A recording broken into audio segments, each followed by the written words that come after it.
Okay. Assalamualaikum warahmatullahi ta'ala wabarakatuh. Nama saya Nur Ilina Amira binti Muhammad Syamil. Saya akan menerangkan tentang hadis maqlub. Okay, ta'rif hadis maqlub. Al-maqlub lughah isim maf'ul min al-qalb wa huwa tahulli syai'in an wajhu. Istilahan ibdal lafzi بآخر في سند الحديث أو متن بتقدم أو تأخر ونحوه. Okay. Ta'rif hadis maqbul. Daripada segi bahasa, ia adalah kata nama objek dari al-qalb, iaitu memusingkan sesuatu dari mukanya. Dari segi istilah pula, menukarkan lafaz dengan yang lain pada sanad atau pada matan dengan cara mendahulukan atau mengemudiankan atau lain-lain. Okay, hadis maqlub ni hadis yang menukarkan daripada segi sanad ataupun segi matan. Okay. Aqsamu al-hadis maqlub.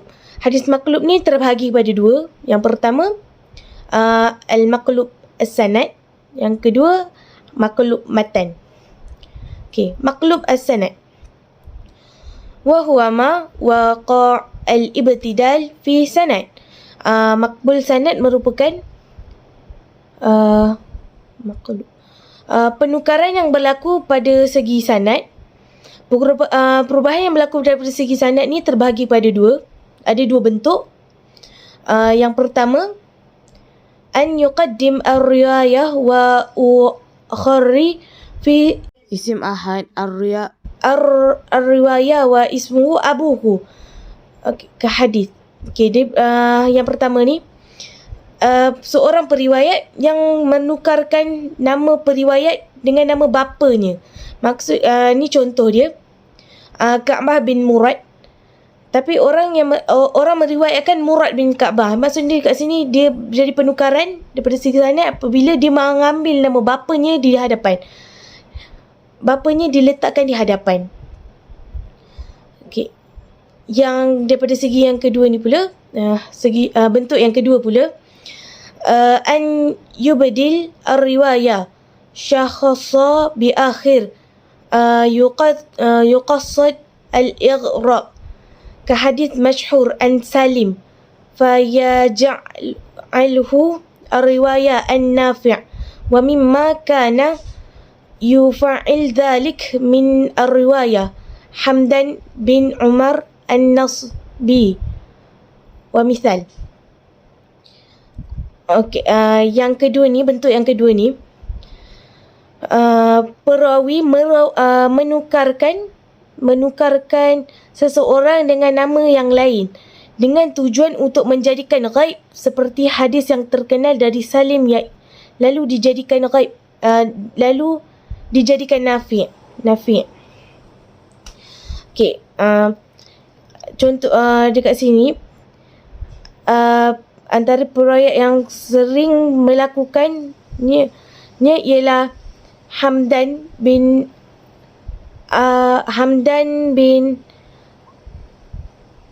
Nasibi.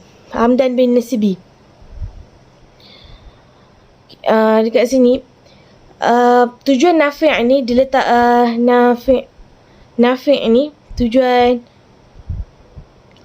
nafi' ni, okey, dia nak menghaibkan seseorang. Dekat sini, dalam kes ni, dalam hadis ni, dia nak menghaibkan Hamdan bin Nasibi ni. So dengan cara untuk menghaibkan dia ni, menghaibkan Hamdan bin Nasibi ni, dia akan berubah menjadi nafi'. Contoh yang kedua ni pula, ni contoh hadis pertama.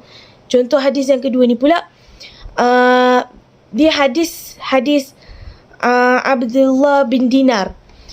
Kalau nampak kat sini dia tunjuk Abdullah bin Dinar, nak menghaibkan dia akan jadi an-nafi'. Patutnya hadis ni diriwayatkan oleh Abdullah bin Dinar, tapi sebabkan tujuan dia menghaibkan ni, dia jadikan nafi' ni, maksudnya dia dah tersilap. Maksudnya hadis ni bukan sebenarnya Abdullah bin Dinar yang meriwayatkan, tapi orang lain. So dengan tujuan ini, dengan sebab tu dia nak menghaibkan nama dia, dia akan jadi nafi'. Maklub matan. Maklub matan wahwa ma qa'a al-ibtidal fi matan. Perubahan yang berlaku dari segi matan. Perubahan yang berlaku dari segi matan ni pun ada dua. Yang pertama, an yuqaddim ar-riwayah wa yuakhir fi ba'da matan al-hadis. Contoh. Perawi mendahulukan dan mengemudiankan nama salah seorang perawi. Maaf. Perawi mendahulukan dan mengemudiankan sebagai matan hadis.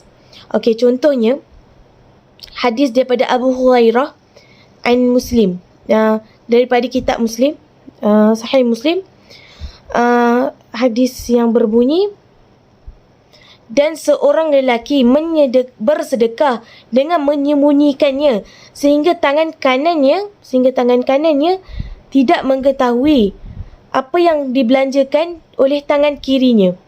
Ini merupakan penukaran yang telah dilakukan oleh setengah perawi. Sebenarnya dari tangan kirinya tidak mengetahui apa yang dibelanjakan oleh tangan kanannya. Ini pula penukaran yang berlaku daripada segi perawi. Patutnya yang yuminahu ni patutnya di belakang. Lepas tu dia syamlahu ni di depan.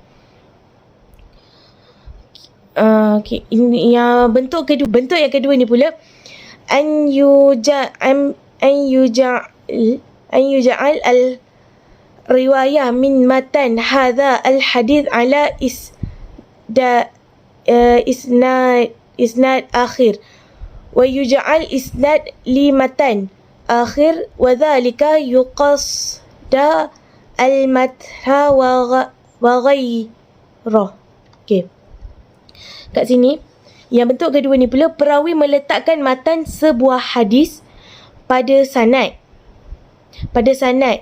yang lain dan meletakkan sanad pada hadis yang lain.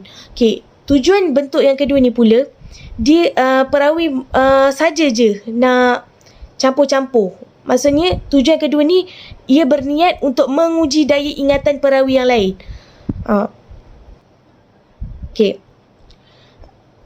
Asbab al-hamli ghaira al-qalb. Sebab-sebab yang mendorong membalikkan hadis. Sebab-sebab hadis al-qalb ni. Sebab-sebab ni ada tiga sebab. Yang pertama, qasad al-ighrab ar-ri'an an-nas fi riwayah hadis wa akhdhar anhu. Yang kedua, waqas al-mathan wa tahan wal ta'akkad min hafaz al-muhaddath wa tamami dabtahu. Lepas tu yang ketiga, al-qa' fi al-khata'a wa ghalatan min ghayra qadar. Tujuan yang pertama dan yang kedua ni bertujuan untuk menjadikan hadis itu ghaib. Lalu orang ramai tertarik untuk mengambil dan meriwayatkan untuk menguji dan mengemaskini data hafalan seorang ulama hadis dan juga ketepatannya. Yang ni yang pertama, yang kedua ni, dia bertujuan untuk menguji. Dia nak menguji daya ingatan. Sebab-sebab dia orang menukarkan ni, pertama untuk menguji daya ingatan. perawi atau orang-orang yang ingin cuba menguji dari ingatannya. Sebab yang ketiga ni sebab berlaku kesilapan yang tidak sengaja. Para perawi ni merupakan manusia juga. Jadi mestilah ada salahnya, ada salah silapnya. So itulah sebabnya berlaku hadis al-qalb ni, hadis makbul. Hadis makbul, hadis maklub. Okay. Yang kedua, hukum hadis maklub. Yang pertama jika mengembalikan itu dengan tujuan untuk menjadikan ghaib tidak syak lagi, itu tidak harus kerana mengubah hadis ini kerja perkara-perkara hadis. Okay, yang pertama ni, jika mengembalikan hadis tersebut, hadis dengan tujuan untuk menggaibkan, tidak syak lagi, tidak harus. Maksudnya tidak harus kerana mengubahkan hadis dan ia mengerjakan hadis. Okay. Yang kedua, jika dengan tujuan untuk menguji, maka harus bagi mendapatkan kepastian ingatan ulama hadis dan sejauh mana keahliannya, bagaimana sebelum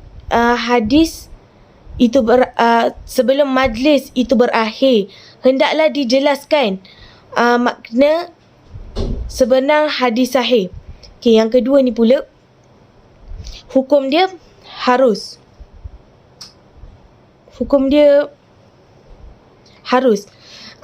Maksudnya kalau macam ada majlis untuk menguji ingatan ulama-ulama tu, so kalau dia jadi hukum harus, tapi wajib kalau habis je majlis tersebut, pencara tu dia kena terangkan balik apa yang dia dah ubah, kena tercakap balik dekat dia, takut berlaku kemusykilan pula. Okey, yang ketiga ni pula, jika berlaku secara tersilap atau lupa, maka pelakunya dimaafkan. Tetapi apabila sering berlaku, ia mencacatkan ketepatannya dan menjadikan perawi itu daif. Okey, yang ketiga ni faham tak? Okey. Ringkasan daripada semua ni, hadis maklub termasuk dalam kategori hadis daif yang ditolak sebagai mana yang jelas diketahui. Okey. Rumus untuk semua ni, ringkasan untuk semua ni, hadis mutlak makbul ni dikategorikan sebagai hadis yang daif. Okey. Okey. Ashhar al-musannaf fi. Okey. Karangan yang terkenal. Ni semua karangan pada asalnya tidak menggunakan sebarang tunggangan. Karangan hadis. Ini semua kitab-kitab yang khusus dengan hadis maklub sanad sahaja, iaitu kaedah-kaedah yang disimpulkan ulama daripada keseluruhan nas-nas syar yang sahih, seperti kaedah pada asalnya seorang tidak menangguh sebarang tangguhan. Okey, itu saja daripada saya. Terima kasih banyak-banyak. Sekiranya kemusykilan bolehlah bertanya. Terima kasih.